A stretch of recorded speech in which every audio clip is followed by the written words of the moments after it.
Certain campsites we've been to is just no reception. Oh, really? Even better? Yeah. And you're totally disconnected. I've been to like two of those sites where I forget to tell my wife last minute. It's like, oh, by the way, I don't have connection. If you don't hear from me by tomorrow midday, maybe send help. That sort of thing.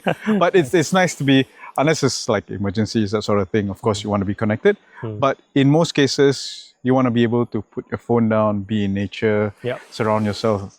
Sounds of the waves, sound of the crickets, the bugs, frogs, all of it.